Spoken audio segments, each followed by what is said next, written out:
கரட்டு மலை அல்லது ரத்னகிரி முருகன் மலை என்று அழைப்பார்கள். இது சுமார் 1000 வருடங்களுக்கு மேல் இருக்கலாம்.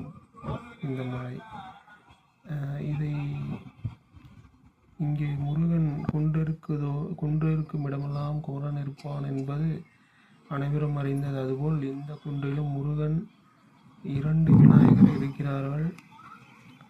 இப்போது சமீபத்தில்தான் பல 1970களுக்கு பிறகு இப்பொழுது கும்பாபிஷேகம் நடைபெற்று முடிந்தது. இந்த ரத்னகிரி முருகனுக்கு மிகவும் சக்தி வாய்ந்த முருகன், வேண்டுவதையெல்லாம் தரவல்லவர்.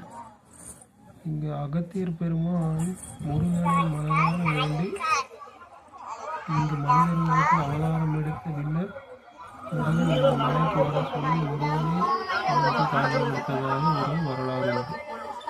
இதை நீங்கள் எங்கு அறிந்து கொள்ளலாம் என்றால், சின்னவேடம்பட்டி கோவில் சின்னவேடம்பட்டியில் உள்ள கௌமார மடத்தில் முதல் கொடாதிபதியான வண்ணசரபசாமிகள் அவர்கள்தான் அகத்தியருடைய அவதாரம் என்பது அவங்கள் வரலாற்றில், அந்த மடத்தின் வரலாற்றில் இருக்கிறது.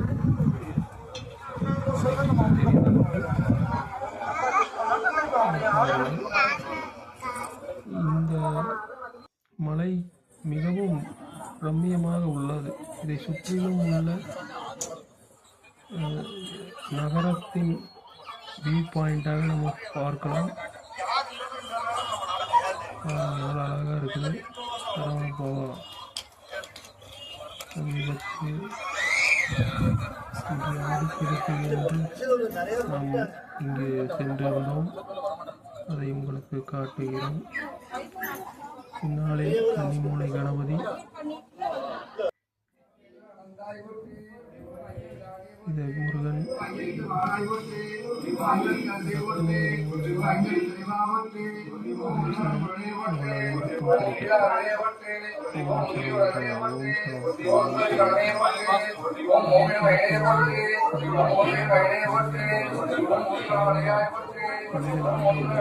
பழனியாண்டு